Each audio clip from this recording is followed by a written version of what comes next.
The Kissing Booth 2 is written and directed by Marcello, based on the Kissing Booth 2 book of the same name by Beth Reekles. Stars Joey Keane, Joel Courtney, Jacob Elordi, and a whole bunch of cast members returning, as well as newcomers. In The Kissing Booth 2, Noah is off to Harvard, and Ellie heads back to high school for her senior year after a romantic summer together. But also, Ellie is also trying to keep her friendship together, while also at the same time dealing with a new love interest.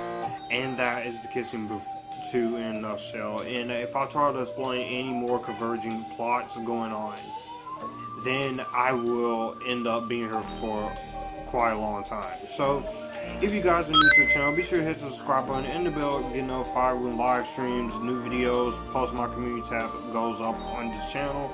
Also, be sure to hit the subscribe button and the bell to get notified when new videos up every single week, every single day.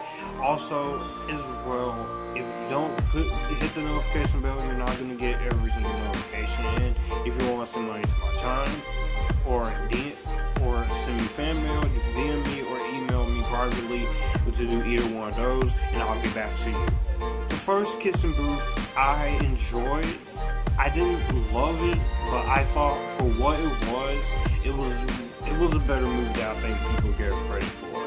So going into the Kissing Booth 2, I was mixed on it. I'm like, why are they doing this? But at the same time, I was like, okay. I didn't hate the first Kissing Booth, but this looked good. It didn't look amazing. It didn't look like, oh my god, I want to watch the movie right now. But it at least looked fine. And that is the best thing I will say about the Kissing Booth 2. I think the Kissing Booth 2 is fine. I don't think it's bad. I don't think it's worst movie of 2020 material. If you are one of those people who think this is one of the worst movies of 2020, you obviously have not seen the trailers for After We Collided, because that looks 1,000 times worse. And also, there are other movies I felt like are personally the worst movie of 2020. Artemis Fowl, Boy 2, Doolittle, The Last Thing He Wanted.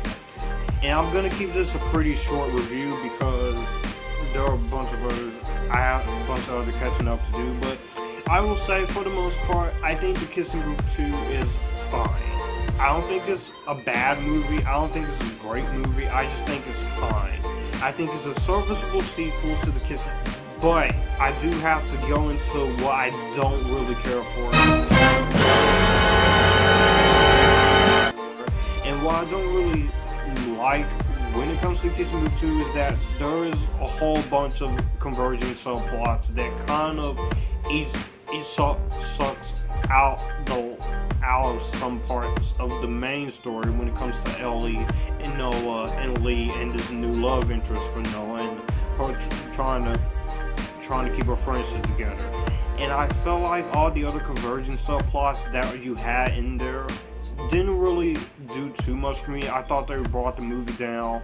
I thought they kind of just was there just to prove a point because the movie needs to be 2 hours and 12 minutes long.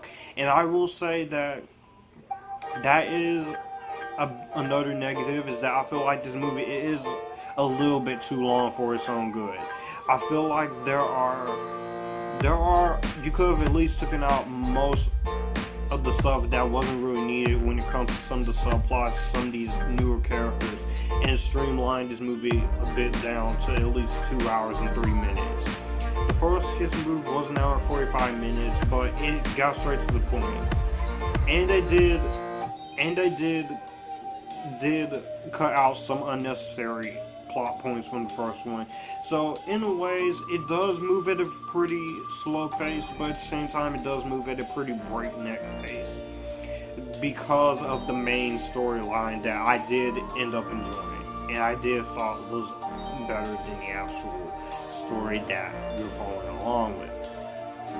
But still, I felt like there were a couple of things in the writing that weren't really fleshed out, could have been developed more, and didn't really serve much of a purpose. And I feel like that is where I feel like the movie does kind of struggle a bit for me. And also I will say that there were times where I didn't care for most of these characters. The performances aren't bad from any of these newer characters, but it just was, they were just there to fill up the movie one time.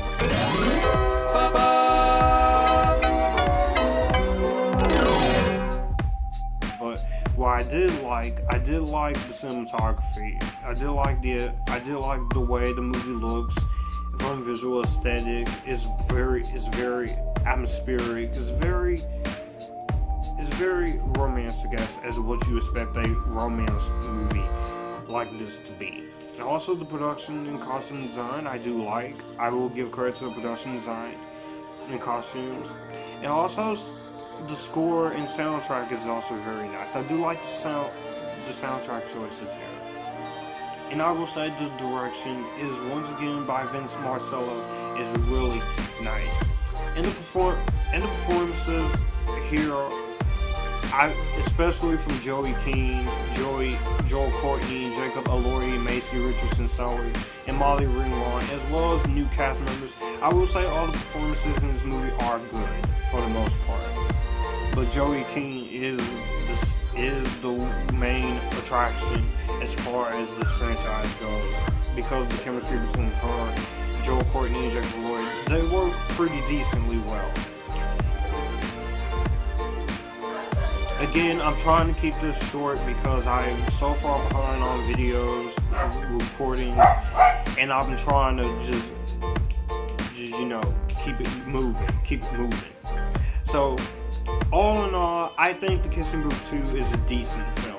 I don't think it's one of the worst movies ever. I don't think this is one of the worst movies of 2020 thus far. Because October, we'll get to you after we collide it. We'll get to your ass after we collide it. Oh, just wait. After we collide it, just wait. I say that the performances are nice. The direction is really cool. I do like the cinematography, but I feel like there are too many far too many converging subplots, and I feel like that there are a lot of things in this movie that could have been cut out and trimmed, and also some of the writing in this movie does not really work.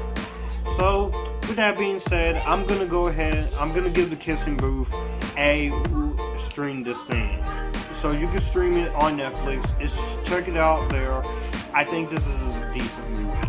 If you are someone who's not into The Kissing Booth or not into any of these romance movies that they're doing, then yeah, it's not worth it. Thank you guys for watching so much. I'm sorry I didn't go into detail as much as possible. There are so many reviews and so many videos I'm so far behind on that I have to play catch up on. And also because we have Mulan, the live action remake coming out, and then we got the New Mutants coming out, then we have Tenet coming out. I do have to get those other 3 Christopher Nolan reviews in. So yeah, thank you guys for watching. All my social media links are in the description box down below. Comment down below what did you think of The Kissing Booth 2?